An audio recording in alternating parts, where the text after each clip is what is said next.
Honourable members, the Speaker has received correspondence from the member for Johnston as follows.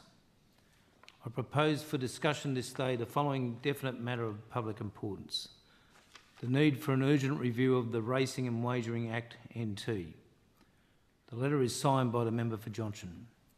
Is discussion supported? Yes. I need 4 members to stand. There are 4 members. Thank you. I'll call the member for Johnston. Thank you, Mr Deputy Speaker. Mr Deputy Speaker, I bring this matter of definite public importance to the Chamber today because we all know that there is an integrity problem here in the Northern Territory, and the Northern Territory Racing and Wagering Commission has recently become the latest example of this problem. Mr Deputy Speaker, I want to be very clear. Gambling is the cause of extreme harm in our communities, and Australians lose more to gambling than anyone else in the world per capita. Gambling must be regulated properly. There are people losing their lives, families, and as we saw recently on Four Corners, hard-working Australians who don't even gamble are having their life savings taken by a loosely governed industry. Anyone who has genuinely looked into the impact of gambling, who's seen the devastation that poorly regulated systems inflict on our community, should be shocked by what is happening here in the Northern Territory. And let me be absolutely clear about what this is and what it isn't. This is not about stopping people from having a flutter, no matter how many times the CLP tries to frame it that way. That's a deliberate mischaracterisation designed to avoid the real issue. This is about ensuring that our legislative systems are strong, fit for purpose and protecting Territorians from harm, not enabling it. This is about making sure that we are not actively contributing to the destruction of families, the bankruptcy of vulnerable people and criminal behaviour that gambling addiction fuels. Because right now, Mr Deputy Speaker, that's exactly what we are doing. We here in the Northern Territory have created a regulatory system that operates as if its primary purpose is to serve the gambling industry, not protect the community. The Northern Territory licenses 40 bookmakers with $50 billion in turnover and regulates them with part-time commissioners who meet once a month, have no full-time staff and have just published their first annual report in 32 years. This is not the level of transparency required. The Commission allows VIP programs to target problem gamblers with inducements after they've already lost millions. It imposes fines so trivial, 2% of the profits made from one person, that fines are simply the cost of doing business here. It takes 4 years to investigate obvious breaches. It has never cancelled a single licence, no matter how egregious the conduct. And when gambling companies cause catastrophic harm, when people commit crimes to feed addictions that VIP managers cultivate, the Commission does nothing meaningful to stop it from ever happening again. This is not regulation. This is regulatory capture. This is a system designed to look like oversight while ensuring that the industry faces no real consequences. So when the CLP says this is about people having a flutter, they are either fundamentally misunderstanding the problem or they are deliberately misleading Territorians about what is at stake. This is about harm, real harm, families destroyed, businesses bankrupted, crimes committed and lives ruined. And Mr Deputy Speaker, we have a choice. We can continue to operate as the gambling industry's regulator of choice, weak, permissive and profitable for companies at the expense of Territorians, or we can build a regulatory system that actually protects people. Mr Deputy Speaker, at the end of the day, we must ask why is it that the Northern Territory, with all our capacity constraints, is regulating a national online gambling industry of this scale? The answer is simple. It's because our regulatory and tax settings are the weakest in the country.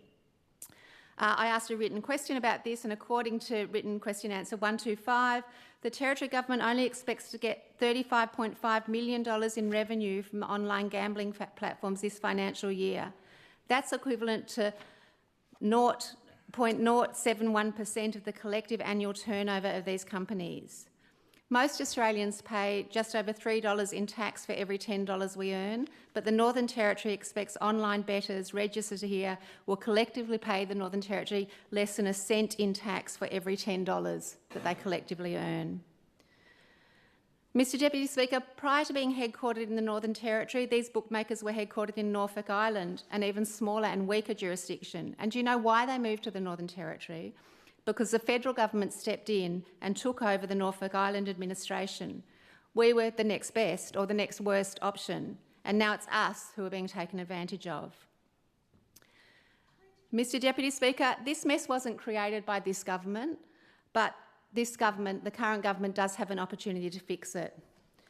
And I note that last week in this parliament we heard the Attorney-General defending the Commission, and this week the Chief Minister has continued that defence in the media. At a media event on Friday, when the Chief Minister was asked about whether a review was being undertaken into the issues raised in the Four Corners report, she defended Mr Shields remaining as the chair, saying, "We have public servants performing roles right across the Territory who do an exceptional job, and Alastair Shields is performing a role. Now, if there are allegations to be made, they need to be made properly, and if there's any findings, they'll be dealt with." Mr Deputy Speaker, with respect to the Chief Minister, this response misses the point entirely. This is not about making allegations against individuals. This is about a systemic failure. This is about laws that are inadequate for the task at hand. I also entirely reject the characterisation that raising these issues is demonising our public servants. The public servants are not the problem here. The problem is that we have asked them to do an impossible job with inadequate resources and an inadequate legislative framework. The Minister says the Commission supports the industry in terms of regulations, and Mr Deputy Speaker, that is exactly what concerns me. The Commission should be regulating the industry to protect consumers, not to protect the industry. Gambling expert Lauren Levin heard the then Executive Director of Liquor, Gaming and Racing tell the Backing the Punk conference in 2023 that we are unashamedly the racing and gaming jurisdiction and we are open for business. Federal Independent MP Kate Chaney said it plainly. It seems like it's a body that's much more about serving industry than serving the community. Mr Deputy Speaker, the government can choose to shoot the messenger, to blame Four Corners, to accuse those who ask questions of demonising public servants, to circle the wagons round the status quo, or it can acknowledge what the rest of the country can see, that the Northern Territory is being used as a jurisdiction of convenience by a $50 billion industry that pays us less than a cent in tax for every $10 they earn, while we provide them with the weakest regulatory oversight in the country. As I've said, every member of the Anti-Racing and Wagering Commission appears to be complying with the law. That's exactly the problem. The law itself allows a structure that is fundamentally unfit for purpose. The Minister for Racing was also asked about the Four Corners allegations in question time this week, and she said, and I quote, "Every time Four Corners comes to the Territory, we get you-know-whatted. I am sick of people from the other side demonising our public servants. The Racing Commission is working well within its act. It does an important body of work. It is independent of government and it does that job well. It supports the industry in terms of regulations." Mr Deputy Speaker, the Minister is absolutely right on one point. The Commission is working within its act, but that is not the defence that she thinks it is. That is precisely the indictment. If a commission meets once a month with no full-time staff can regulate a $50 billion industry well within its act, if a commission whose chair accepts hospitality from bookmakers and maintains betting accounts is operating well within its act, if a commission that has never cancelled a licence despite numerous breaches is working well within its act, then the act itself has a problem. That's why I've referred the Racing and Wagering Act 2024 to the Attorney-General to be examined by the Legal and Constitutional Affairs Committee. The Racing and Wagering Commission was never built to be a national regulator and it cannot act as one. We know that and we've heard that from across the country that the clear and necessary response is to call for a proper national gambling regulator with full-time staff, national jurisdiction and actual power to address this issue. And that's not my idea. It was recommended by a federal inquiry that recommended a national regulator and an ombudsman to replace the Northern Territory system. And I hope that members in this chamber will join me in calling on the federal government to establish that regulator without delay. That recommendation is sitting with them and has not been acted on yet. But, Mr Deputy Speaker, we also need to act here and now. While we wait for national reform, we have a responsibility to make sure that our local laws and processes are as robust as possible. and that is what motivated my referral to the LCAC. Mr Deputy Speaker, let me summarise the key concerns that people have come to me with in relation to the Commission. The Commission is drastically under-resourced. Despite regulating a $50 billion industry, the fact that it has no full-time staff and meets only once a month proves it is clearly inadequate for the scope and scale of its responsibilities. While we have now seen one annual report over the last 30 years, just tabled in Parliament last week, it raises more questions than answers.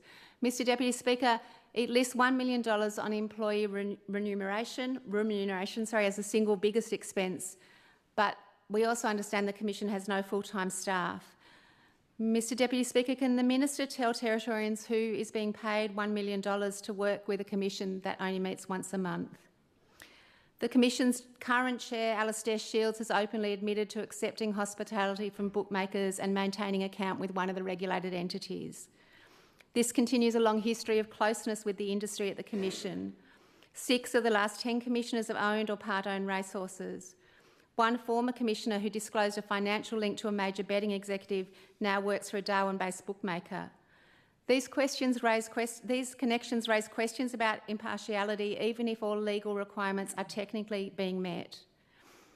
Mr Deputy Speaker, this chamber had a chance to address this in May when the member for Nightcliffe's motion calling for banning all gifts from individuals or companies in the gambling industry to MLAs, their staff and other statutory decision makers, when that motion was put up. But everyone in the government voted against that. The Commission has never suspended or cancelled a bookmaker's licence despite numerous breaches being identified. According to the ABC, of 170 investigations made public since 2017, 2/3 resulted in findings of no wrongdoing, and even when breaches were found, fines were paltry. When Ladbrokes and BetEasy exploited one person with severe gambling addiction, Ladbrokes and BetEasy were charged $78,000 and $80,000 retrospectively, despite them making more than, for Ladbrokes, $750,000 and BetEasy $3.6 million in profit off that same individual person. Mr Deputy Speaker, we must remember that these companies have billion-dollar turnovers annually. When we're talking about fines in the thousands, when we're talking about profits in the thousands, that is not. When we're talking about profits in the millions and fines in the thousands, that is not deterrence. Mr Deputy Speaker, last year the then Labor government passed changes through this chamber to allow the appointment of a gatekeeper to the Commission with powers to decide what complaints make it before the Commission to, as former Chief Minister Lawler put it to Parliament in February last year, ease the administrative burden on the new Commission. Mr Deputy Speaker, I've been unable to find who holds this position. And I also asked the Minister if she can tell us who the Director of Racing and Wagering is, who's effectively the gatekeeper of the regulator for the $50 billion online wagering industry in Australia.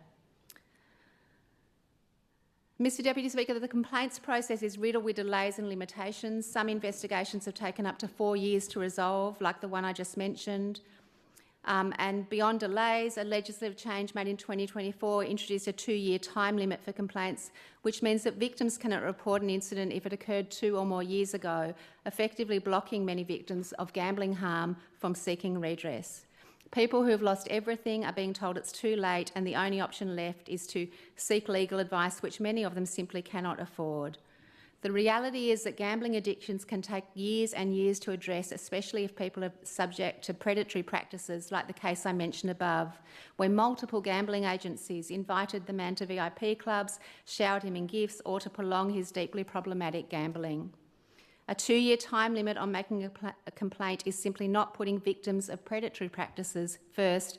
It is giving those predators a get-out-of-jail-free card.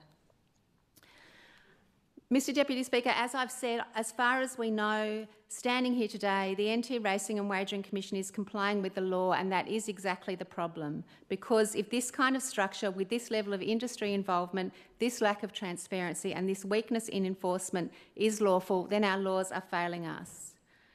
This is about protecting the integrity of our institutions and the well-being of Australians who are currently being let down by a system not built for the scale of the challenge it faces. Because that's what this is about, not stopping a flutter, stopping harm. Mr Deputy Speaker, the Territory has an opportunity to lead nationally by showing that economic contribution need not come at the expense of integrity or at the expense of community wellbeing. I sincerely hope that the Attorney-General accepts my referral to the LCAC so that we may begin to address the loopholes in gambling regulation in the Northern Territory that are causing immeasurable harm to Territorians and costing us millions in lost revenue every year. Thank you, Mr Deputy Speaker. Thank you, Member for Johnston. Member for Gwadja. Thank you, Mr Deputy Speaker. I do rise to contribute to this important discussion, the matter of public importance on the Racing Wagering Act in the Northern Territory and the motion put forward by the member for Johnston, and to make it clear that the need for accountability, integrity and transparency in this sector is not new. While I was the Minister responsible for racing, gaming and licensing in the previous government, I recognised that this was an area long overdue for reform. The Act at that time had not kept pace with the growth and complexity of the wagering industry, nor the community expectations around governance, probity and public reporting. That's why under the former Labor government we undertook significant reforms to strengthen the regulatory framework and ensure greater transparency and accountability across the racing and wagering sector in the Northern Territory. But, Mr Deputy Speaker, I absolutely acknowledge that did not mean that the work was complete. There is certainly always work to be done when it comes to racing and wagering in the Northern Territory. One of the most important changes we made, Mr Speaker, was introducing the requirement for the Northern Territory Racing Commission to produce an annual report for the first time in its history, to be able to table that report publicly in this very assembly. That may sound simple, but it was a vital step in bringing this industry into line with modern standards of public accountability. For too long, decisions about licensing, compliance and integrity were happening behind closed doors, with very little visibility to Territorians or to this Parliament. By making it a legal requirement to produce an annual report and table that annual report, we ensure that the Racing Commission's activities, its decisions, its revenue and its compliance work are subject to public scrutiny. That reform was about trust, transparency and good governance, the values Labor brings to every part of its public administration. We undertook the broader review of the Racing and Wagering Act to modernise it, to ensure that progress did happen. That process included strengthening integrity provisions and aligning with national best practice, clarifying the Commission's powers in relation to licensing and enforcement, ensuring consistency with federal legislation governing online wagering, and embedding stronger consumer protections, particularly around responsible gambling. We recognise that the Territory's unique position, as we are in the Northern Territory, does, of course, have economic opportunity, but it must be done responsibly, and the reforms must reflect the expectations and community standards. Labor's approach was about balancing those interests, supporting a sustainable industry that, yes, of course, creates jobs and economic benefits, whilst ensuring that robust oversight and minimising harm to Territorians must be the priority. Mr Speaker, what concerns me today is that under the CLP government, this vital work has stalled. Despite inheriting a modernised and strengthened framework, we've seen no evidence that the CLP is building on those reforms or even maintaining transparency measures Labor introduced. If there is now a call for an urgent review of the Racing and Wagering Act, it's not because of the foundations that were laid were wrong. It's because this government has failed to uphold and progress them further. We've not seen an updated report from the Racing Commission.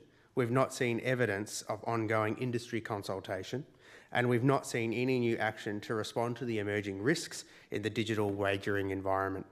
The CLP likes to talk about accountability, but their track record shows a government that resists scrutiny and avoids responsibility. Labor, on the other hand, has a clear record of action. We reformed the Act. We made annual reporting mandatory. We strengthened the independence of the Commission, and there is still work to be done there. We built transparency into the very structure of the industry. We did it because we believe Territorians deserve to know that the wagering sector operating here must be regulated and must be for the community. Mr Deputy Speaker, If the government now needs to look at the Racing and Wagering Act, then they need to get on with it. But let's be clear, the framework for reform already exists. Labor built it. What is missing is the political will and discipline to follow through. The CLP must not use this as another opportunity to deregulate, water down protections or weaken the Commission.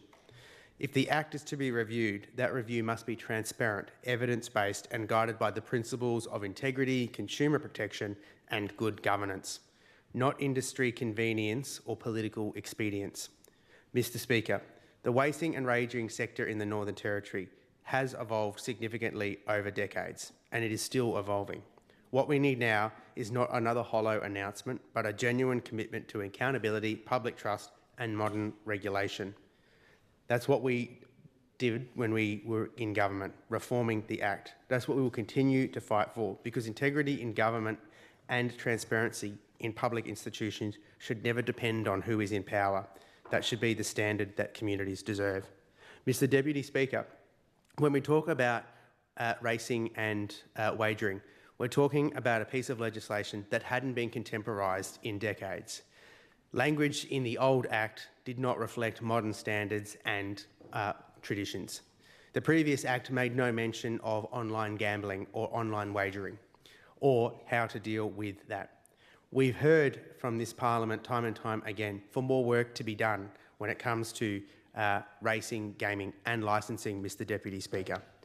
The Department of Attorney General and Justice has done significant work in ensuring that transparency measures are there and introduced. There, of course, are different tiers to that reform. When we were last in government, one of the things we heard when we were consulting on the second stage of reform was to look at caps on pokie machines, which Labor was doing. We commenced work on investigating in other areas, daily limits, cashless machines and venues, payouts not at one time and not the full amount, and potentially gaming machines that are not being used, how long they need to remain inactive before action is taken. We also made it very clear that for every dollar that needs to be spent in various sectors, there also needs to be a formula on harm minimisation to support people who suffer from problem gambling. This is important work, Mr Deputy Speaker. This is an important matter of public importance. Making sure that this work is being done is important. I'd like to acknowledge that last week, the first annual report of the Commission was deemed tabled in Parliament for the first time in 30 years, thanks to a Labor government, delivering on our commitments of open and transparency. I hope that report can be used now as a stepping stone for further questions and reform work to be undertaken. Thank you. Thank you, Member for Gwadjo. Member for Morka. Thank you, Deputy Speaker. In 2024, Labor brought legislation to create bodies and roles that would increase oversight of the online gambling industry. It was a very minor improvement that did very little.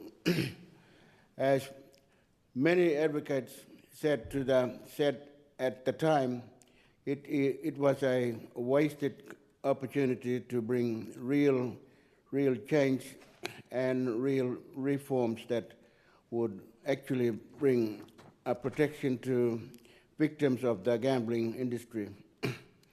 Labor stated at that time that the levy would be created as part of the bill, which meant that the industry will be self-sufficient in terms of its regulation. But as four corners outlined there, out there are no full-time staff employed by the regular authority. Mr. Deputy Speaker, I understand that this industry creates revenue in the Northern Territory and the government has always worked to attract the industry through a number of means, including lower tax incentives and minimal regulations, which are widely understood to be too lenient. At the time of the Labor bill, the chief executive of the Alliance for Gambling Reform, Carol Bennett, stated the bill tries to paint a rosy picture of the Northern Territory's tough approach to online gambling. Regulations, while making minimal changes that don't address the current regulatory failure, the bill also fails to curb the conflicts of interest in the NTRC members who have a costly relationship with the gambling industry, including owning gambling interests in some instances. Mr. Deputy Speaker, the conflicts of interest that have also been outlined by Four Corners create real concern that any genuine regulation of the industry is occurring, and there needs to be significant reforms to ensure that there are no conflicts of interest within the Regulation Commission. In my electorate, we are now seeing a huge increase in online gambling.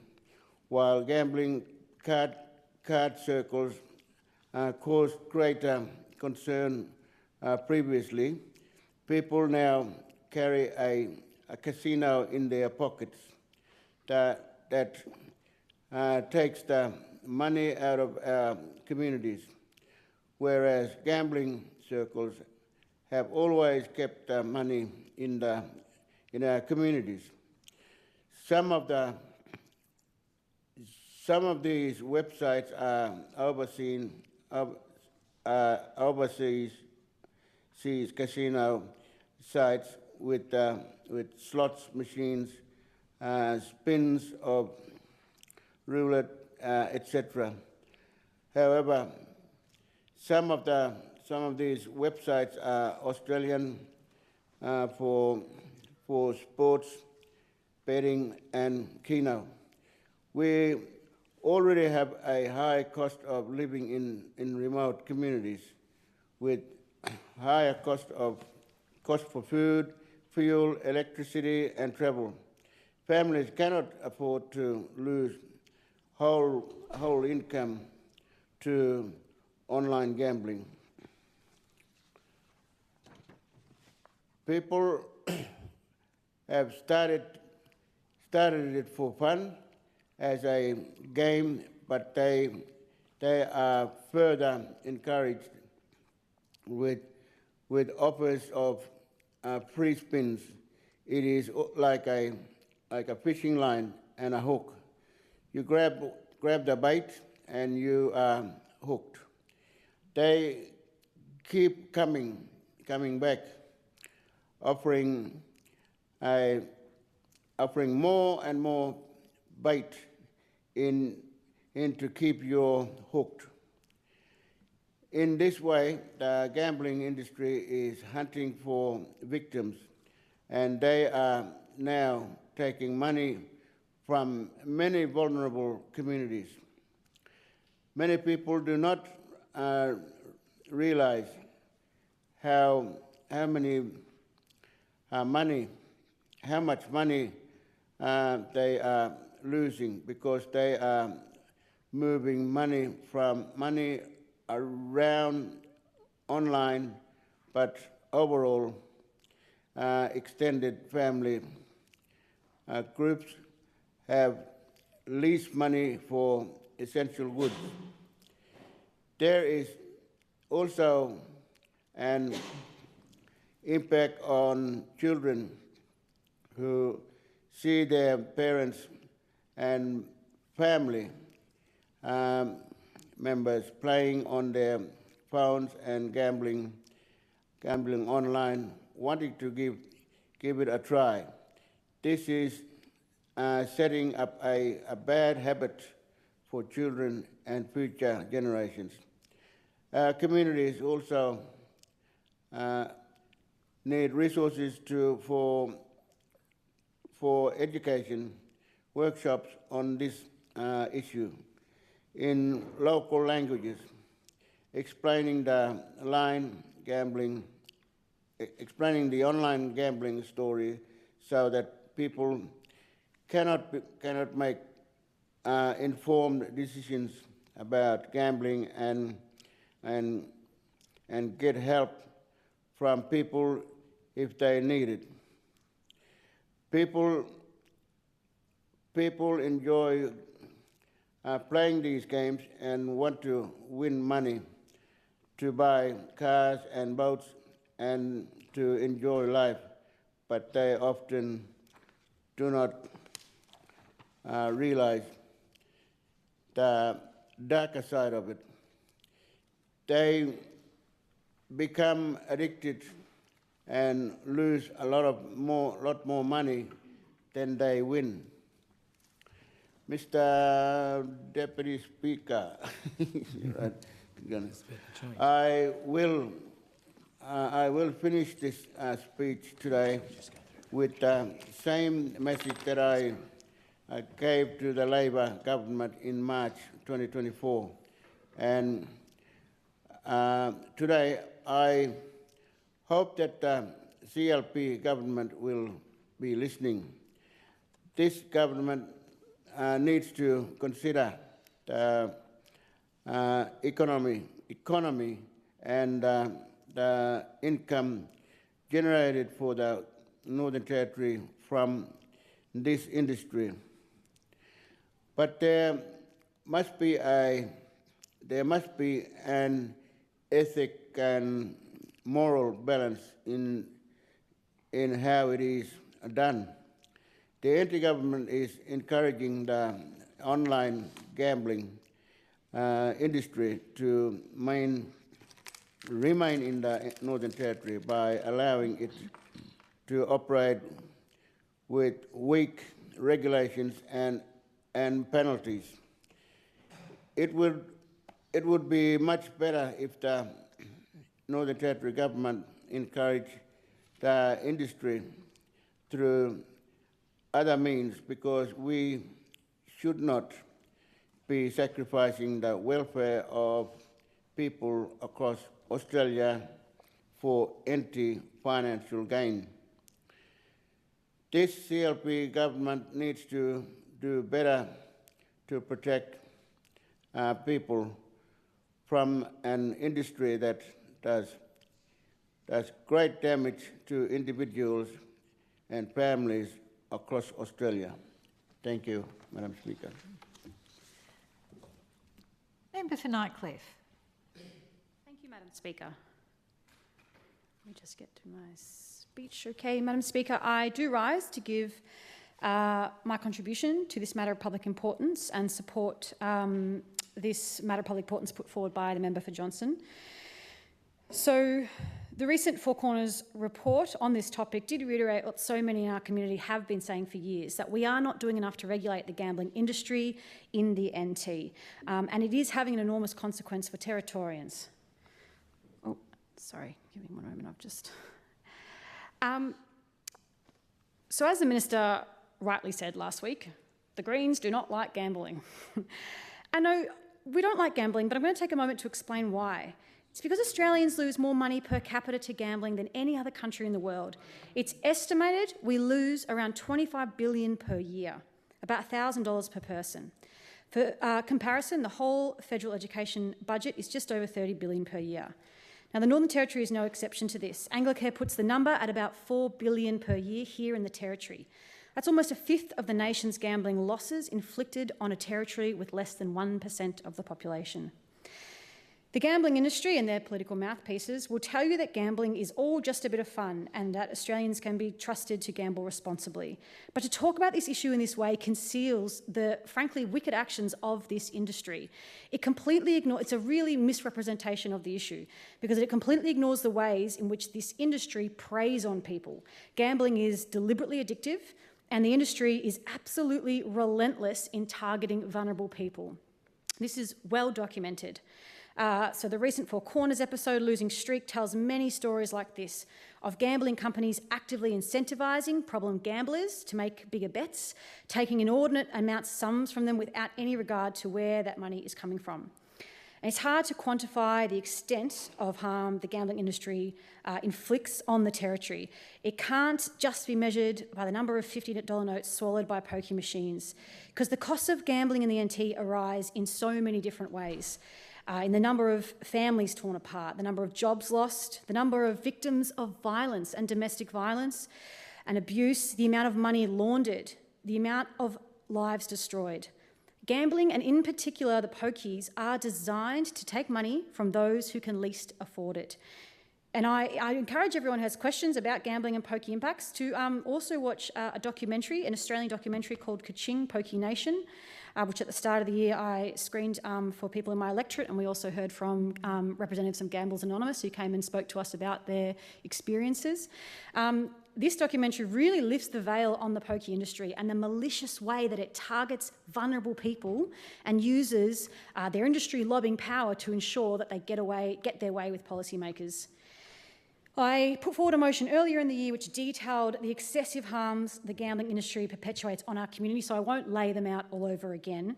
But just briefly, once again, the Menzies School of Health Research in 2018 estimated that the social costs of gambling in the NT are somewhere between the $165 million and $380 million impact just for the Territory. By contrast, the Community Benefit Scheme, which provides community grants, only paid out 17 million grants in that time, and less than a quarter of those actually went to any initiatives to manage gambling harm. So we are letting this industry absolutely pillage and plunder, and the taxpayer is being left to clean up the mess. Now, we know that the costs of this industry are enormous. And it's absolutely shameful how little they contribute back to the economy or to government revenue. Even after this government's doubled the tiny cap that was paid by gambling companies, we're still only expected to raise around $147 million in tax revenue from this $50 billion industry. So, I mean, don't even get me started on why we have a cap on their tax liability to begin with. Why would we limit taxation on an industry that is insidious and predatory? I mean, at least I'll give the gambling industry this. They probably pay more tax than the gas industry, but that's not hard. Industries like the gambling industry will always be set up in the jurisdiction that has the most lax regulations and the lowest taxes. Nowhere is that more evident than the gambling industry's presence here in the NT. It is unthinkable that any government would deliberately set weak regulations to attract an industry that is so harmful in our community. And successive NT governments have just completely rolled over for the gambling industry. So now we have this enormous harmful industry headquartered here and a completely impotent body that is theoretically supposed to regulate it. In the absence of proper federal regulation, the NT has become the de facto regulator for the whole industry of online gambling, I should clarify. So whilst the Federal Labor Party sits on their hands on the matter, the NT government has a responsibility to protect the Territorians from gambling harm. So what exactly is wrong, or what are the issues we have with the current NT Racing and Wagering Commission? First, as others have highlighted, the NTRWC has no full-time staff. How can you regulate such an industry with no full-time staff?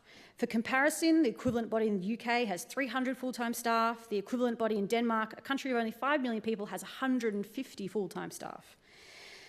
Second, there is no independence between it's supposed to be independent, but there are many questions raised about the independence between them and the industry they're supposed to regulate. 6 of the past 10 commissioners have owned racehorses while sitting on the commission, including current chair Alistair Shields. And also, we know that the commissioners, because they've said this openly, accept hospitality and gifts from the industry.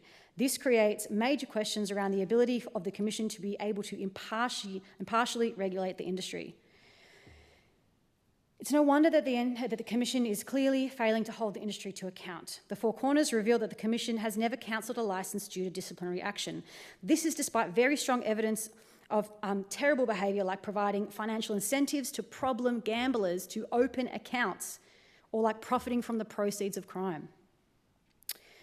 So, Madam Speaker, the relationship between this government and the Wagering Commission raises serious questions about whether there is any genuine independence or accountability in this regulatory arrangement at all. Now, the Attorney-General recently got quite defensive in question time when I raised the issue of the Commission not publishing an annual report since 1993. She claimed I was spreading mistruths and insisted that because Labor passed new legislation in 2024 creating the Northern Territory Racing Wagering Commission, and of course there hasn't been an annual report yet because of the change in regulation. Let's be very clear what's happening here. This is just word games. Yes, the Racing and Wagering Act 2024 technically created a new commission on the 1st of July 2024, but this wasn't creating a regulator from scratch. It replaced the Northern Territory Racing Commission, which performed the exact same regulatory functions and hadn't published an annual report since 1993. So it was the same chair, Alistair Shields, many of the same commissioners, the same industry, the same regulatory failures, the same conflicts of interest, just a new name on the letterhead.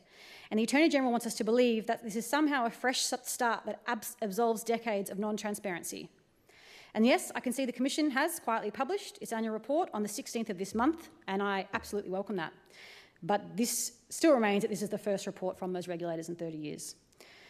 And when I asked the Attorney-General in question time about the supposed review into conflicts of interest, which was mentioned in the media, we got absolutely no answer. There was no terms of reference, no timeline, no commitment to making findings public, just vague waffle about looking under hoods and business as usual.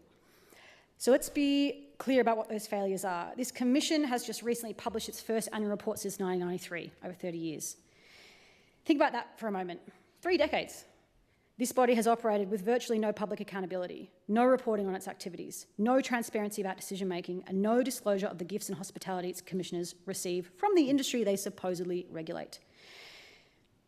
So Labor changed that law in 2024 to require the Commission to publish annual reports, and I congratulate them on that. It was the right thing to do, finally bringing some transparency to this opaque body. And that's the only reason we are finally seeing an annual report made public. Now, when pressed about the regulatory failures exposed by Four Corners, the Attorney-General's response was to attack the ABC, claiming every time Four Corners comes to the Territory, it causes problems. Yeah, well, Madam Speaker, that's not a defence, that's deflection. When investigative journalism exposes serious problems in your government's portfolio, the appropriate response is not to attack the journalists, it's to address the problems. The Attorney-General also claims she's sick of people demonising public servants. No one is demonising public servants. We're questioning whether commissions with clear financial conflicts of interest should be making regulatory decisions. It's basic accountability. The Commission's Executive Director was caught on camera bragging that the NT is, quote, unashamedly open for business and it is the gambling industry's, quote, regulator of choice. Those are his words, not mine. A regulator should not be bragging about being the industry's preferred choice. A regulator should be focused on protecting the public, not attracting business from gambling companies.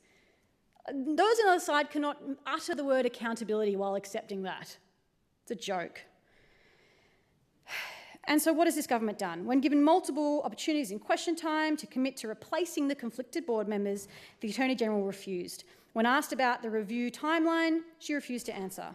And if there is supposedly an investigation being undertaken into potential conflicts of interest in the Commission, I absolutely support that. But the review is meaningless if we don't know what the terms of reference are, we don't know who's conducting it beyond potentially the Tourism Department, we don't know when it will be completed, we don't know if the findings will be made public, and we have no commitment from the government to act on whatever findings may emerge.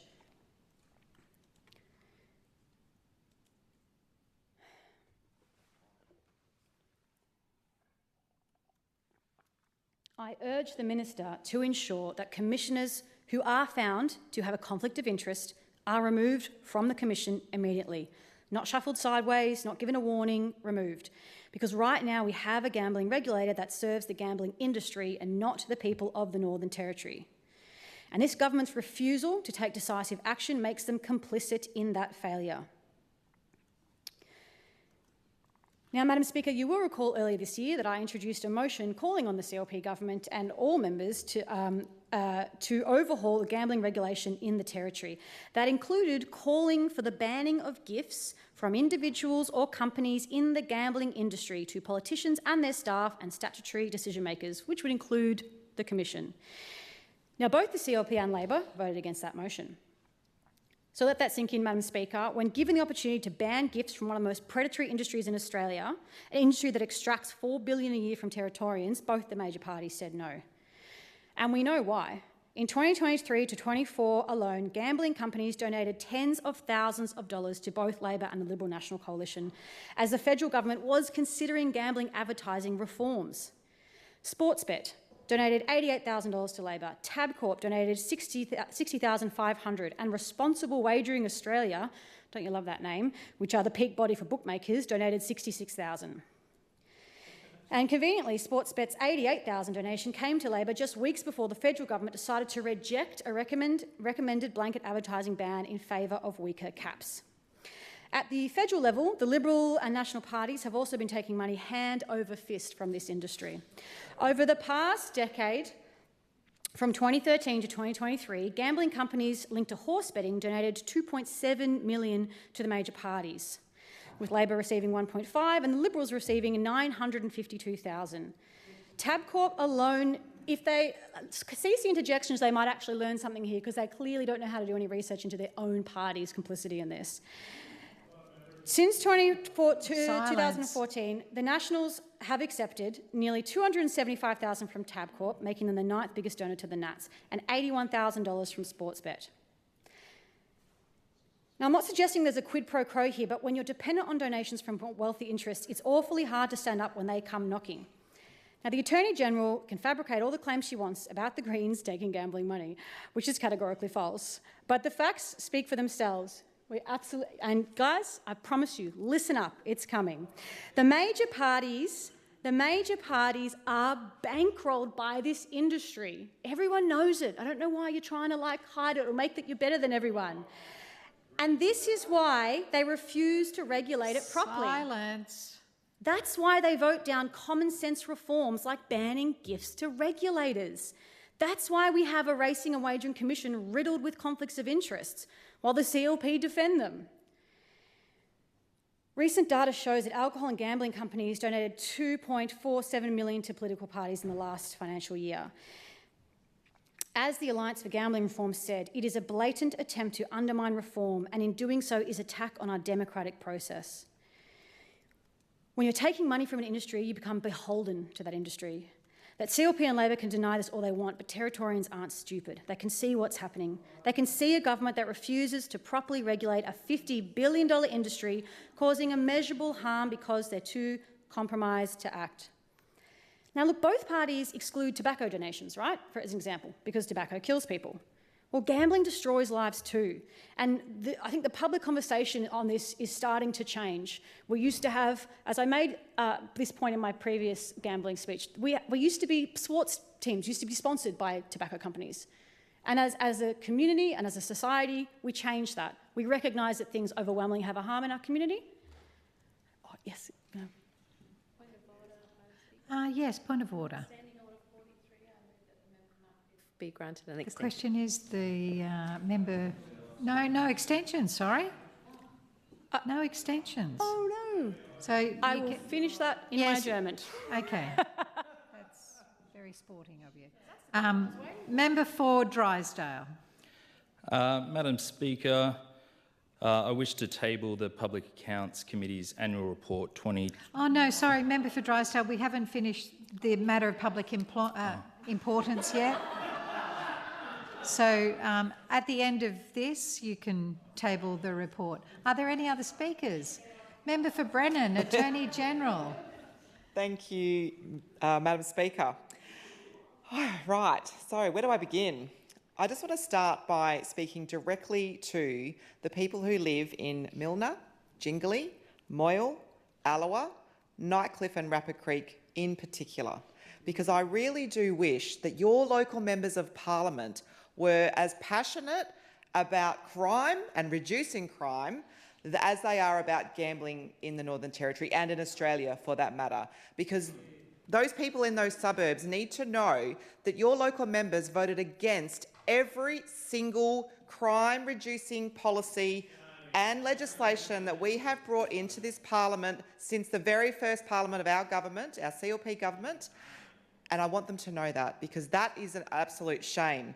But instead, what they're really focused on is our gambling industry. And, Madam Speaker, I absolutely acknowledge that there are gambling harm that does go on out in our community. I acknowledge that. I know that some people get addicted, and I know it can be absolutely horrific for them, for their friends, for their families, probably for their children and grandchildren. I know that it is absolutely horrific.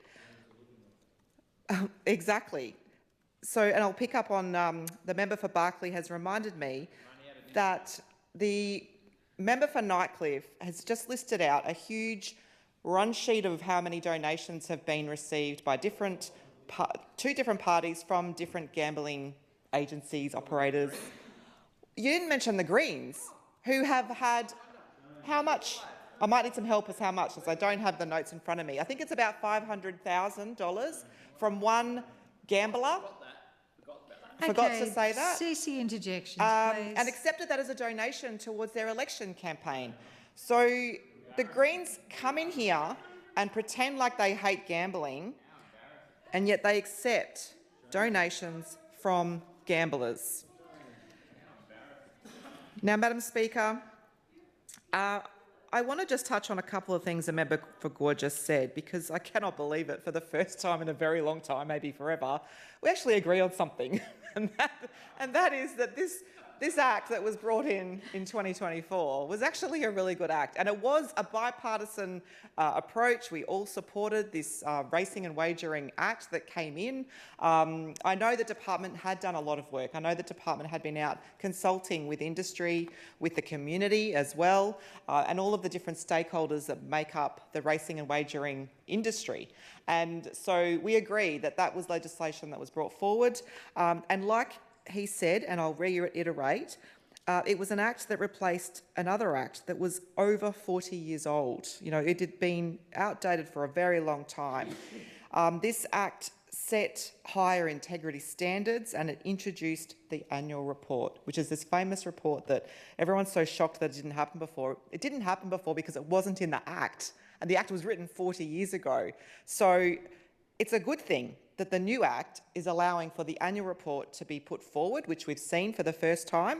And of course, every year there'll be an annual report. And in that annual report, we'll be able to see what's happening. We'll be able to find out, the same as how all the other statute bodies and departments table their annual report. It allows for us to make changes if we need to, either to legislation or to policy or to whatever it is that we see through those annual report processes that need to be addressed. The other thing it set out for the very first time is the member conflict of interest provisions. It was never in there before. It is in there now. So it's an increased transparency around conflict of interest provisions. It increased penalties and allowed NTCAT reviews of commission decisions, something that the previous Act didn't really address. And of course, we backed that Act in. The other part about the Act is that there is in that Act the requirement that a full evaluation is required under Section 304 within 3 years of the commencement of the Act. And that is to ensure that the policy objectives remain valid and that the provisions remain appropriate to realise them. And that's a very normal thing in an Act. Like, you can't just go chopping and changing every couple of months when something needs to be looked at. It actually does need to be consulted properly. It needs to be worked through the appropriate channels. Madam Speaker, the gambling and tax reform that it was our government that actually brought in from 1st of July this year, the new framework that delivers that extra $30 million per year to fund that safer community and better service from the gambling industry. We increased that tax from those internet gaming profits, from the bookmakers, to ensure that we had more money to go into the industry. And a lot of that money will go to things like anti-gambling messaging or promotions or harm or research. And in addition to that is the CBF, the Community Benefit Fund. That fund exists because it's revenue from gambling. And 10% of that money from that gambling goes into that fund, and it's used to support our local community, support our Territorians, our sporting clubs, our not-for-profits, flower clubs, chess clubs, different types of organisations that do amazing things in our community. And that's a really important part of our social fabric and our lifestyle of the Territory. And it's gambling that supports that. So it is actually an integral part, and it does give back to Territorians. And a lot of the money that comes in from gambling, Madam Speaker, they're not from Territorians. They're from Australians or people that are living overseas. Like this assumption that everything to do with gambling is affecting every Territorian, and it's so much bigger than that. And so we should be allowed to make the money off people who want to have the flutter. If you have a lot of flutters around the world, that's a lot of money that can come into the Territory and support those community groups that really need it to help our lifestyle. Madam Speaker, the other part is the CBF, the Community Benefit Fund. We have a portion of that money that goes directly into research grants so that gambling research can be done, and it is done through a number of universities across Australia. I think the CDU is one of them, Flinders, and the third one escapes me, but they are doing some work in that space, and that's what it pays for. The other part of that money is used, there's more than $3 million a year that supports Amity, Anglicare, Catholic Care NT, Holyoke in Alice Springs as well. I mean, this is money that's able to support, it's not just the gambling support or anti-gambling support that these families have that access to through those groups. It's also other things in their life, other counselling and support that is needed. So that's money that we have there available for that.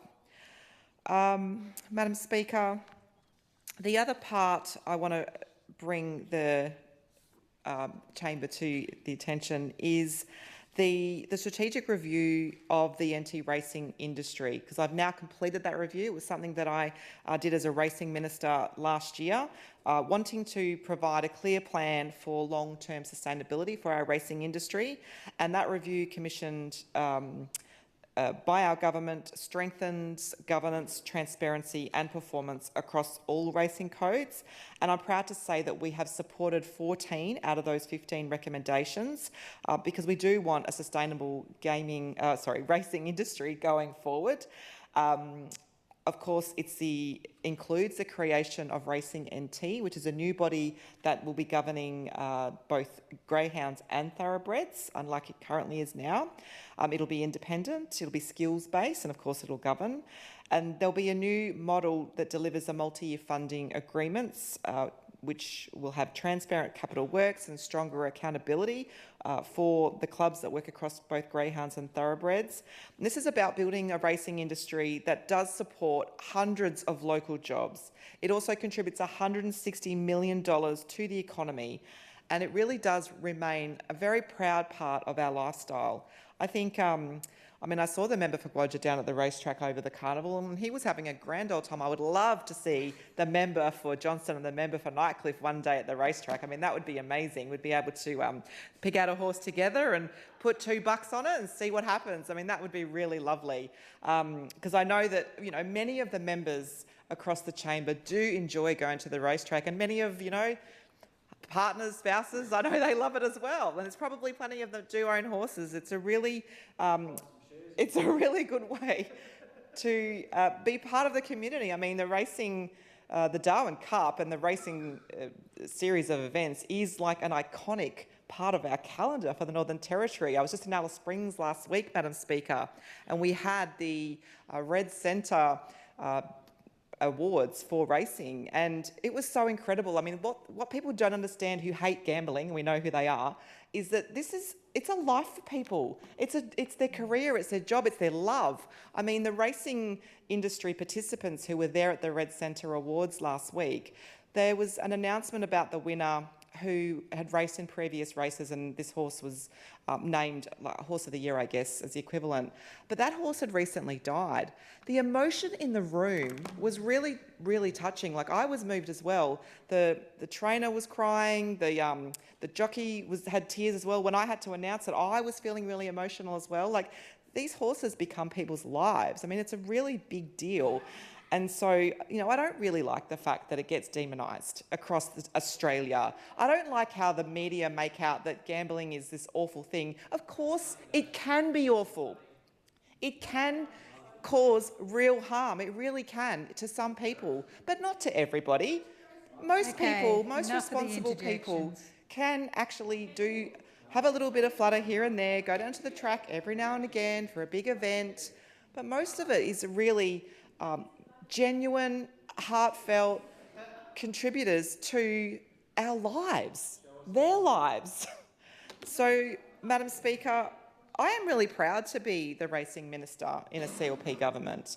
I mean, it was the CLP government who brought the industry to the Territory in the first place, and I don't really stand for them saying that they're taking advantage. And I mean, it's a really good tax regime for them to come here, to put investment into the Territory. They're building huge, big workplaces which employ hundreds and hundreds of people. There's a big cohort of people in Alice Springs that are being employed, and we want those jobs in Alice Springs. I mean, it's fantastic for them. It's fantastic for the Territory altogether.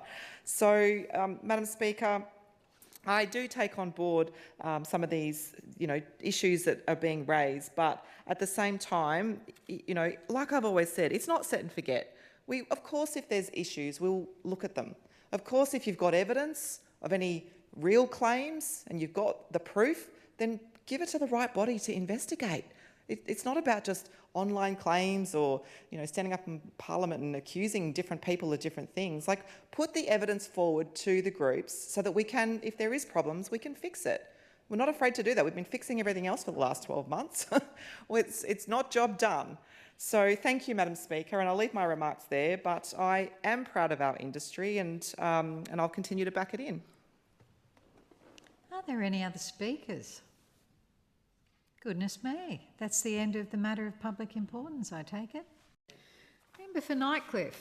Thank you, Madam Speaker. I'm just going to continue the rest of my speech on the MPI. Apologies, I didn't realise we didn't have time extensions for the MPIs. But I just wanted to finish it because I was getting to the good part, which is that I must address the completely unhinged response I received from the Minister for Racing when I asked a question on this topic the other day. Now, I know that we're all afraid of the big L word in here now, but... Please take your seat, Member for Nightcliff. What's your point of order, Member for Drysdale? A point of order is reflecting on the Minister's state of mind as unhinged. I asked her to withdraw. No, she actually said unhinged speech or response. So technically she wasn't calling the Minister unhinged. She said the response was unhinged. Yes. And I, maybe would have appreciated the member for Drysdale to stand up with that same standing order when the Attorney-General was referring to my you-know-what in her answer to that question, which was incredibly unparliamentary the other day. So maybe stones, glass houses. So we're all afraid of the big L word in here, and it's kind of inconceivable to me that as public officials are allowed to you-know-what here in this chamber, but not being able to call out the you-know-whats. But that's okay because I was able to consult with my thesaurus to find other ways to describe this. The Attorney-General told a falsehood in this chamber when she claimed that, quote, the Greens accept donations from gambling companies, end quote. So let me be crystal clear. This is a fabrication, a fiction, an untruth of the highest order. It is categorically, demonstrably and provably incorrect. And the Attorney-General has misrepresented the facts, distorted the truth and peddled misinformation. Member for Nightcliff, what's your point of order? I'd like to apologise. It wasn't a gambling company, it was a gambler, but it was about $500,000. Professional gambler. That's not a point of order. That's not a point of order, so... possibly. You can't have it two ways. There'll be no more interruptions of your speech, Member for Nike. Thank you. They can't have it both ways. They can't tell other people they can't have standing orders, but then just pop up whenever they want to correct the record. The Greens' donations are public. We don't accept any money from corporations like big business looking to buy influence, corporations that profit from harming the community, like the gambling industry, like the fossil fuel industry and property developers. Now, it's all publicly available. Unlike the CLP and the Liberals, we publish the list of donations on our own website. So unlike those on the other side, we actively encourage transparency. Google is your friend. For anyone interested, it's www.greens.org.au/about/donors. Because, now look, there are some people here so desperate to have any kind of win or point, and they all sort of act like lemmings heckling, but just because you're loud doesn't make you right. Like bullies who rely on strength in numbers, your volume doesn't compensate for your lack of facts. And I know it's like talking to a brick wall with those opposite, because they actually have no interest in the truth, but I'm not scared of transparency. So just I've done this once before, but I'll set the record straight again. The donor they're referring to is a man called Mr. Turpie, who has made a personal donation. Now, I've looked it up. He's a mathematician from Queensland, not the Northern Territory, who also happens to be a professional poker player. Yep, that's it. That's it. That's the big conspiracy. And I knew I was waiting for this. If the people opposite want to continue to fail to use any critical thinking skills or intellectual honesty on this, they are beyond help, and they can continue to embarrass themselves. The Greens never have and never will accept donations from gambling companies. Well, that's the fact. That's the fact. I love their little nervous laughing. They like to get their little heckles out. But, Madam Speaker, the same cannot be said for the CLP and Liberals, and that's the hilarity of this. They literally are bankrolled by property developers, gambling companies and fossil fuel industry. So maybe just swallow that and let that percolate for a little bit. This is why we're having this debate, Madam Speaker, because the major parties are so financially dependent on gambling money that they cannot be trusted to regulate it properly. Not content with spreading fiction, the Attorney-General then accused me of demonising public servants. Now this, Madam Speaker, is a textbook straw man argument. I asked specific questions, not that she would know what that is, obviously. I asked specific questions about commissioners with conflicts of interest. Commissioners who own racehorses while regulating the industry, who accept hospitality from bookmakers they oversee and co-own horses with betting CEOs. Now, the Attorney-General can't defend these conflicts, so instead she fabricates a different argument that I'm attacking hard-working public servants, and then attacks that instead. That's a straw man argument. It's a disingenuous deflection and a dishonest reframing of a legitimate accountability questions. Literally my job to stand here and ask legitimate questions about accountability. Now, I'm not criticising public servants for doing their job. I'm criticising a fundamentally compromised regulatory structure where the people making decisions have financial stakes in the outcomes. It's like 101 here. When the Commission Chair admits accepting hospitality from the very bookmakers they regulate, that's not just someone trying to do their job, that's regulatory capture. The Attorney-General knows she can't defend those conflicts, so invents an easier target and hopes no one notices the sleight of hand. Now, Madam Speaker, when I raised this issue earlier this year, the Minister said, and I quote, "The CLP is under no illusion that gambling can cause harm, and the Territory has one of the highest per capita gambling spends in the country. This means we have a greater responsibility to get it right," end quote. Unfortunately, they have not gotten it right, Madam Speaker. Neither the CLP or the Labor Party before them have gotten it right, and now the whole nation knows it. And the whole nation is watching. This is a national interest story. We are effectively now the national regulator for online gambling companies. It's not just us. The spotlight nationwide is on this. Subsequent media investigations have shown Australia what many Territorians already knew, that our gambling regulator is a national embarrassment. A commission with no full-time staff, they own racehorses in the industry they regulate. And this isn't regulation, it's regulatory capture, as I've said. And this government's response has been to misrepresent the facts, attack the messenger and hide behind reviews they refuse to provide details about. The people of the Territory deserve better.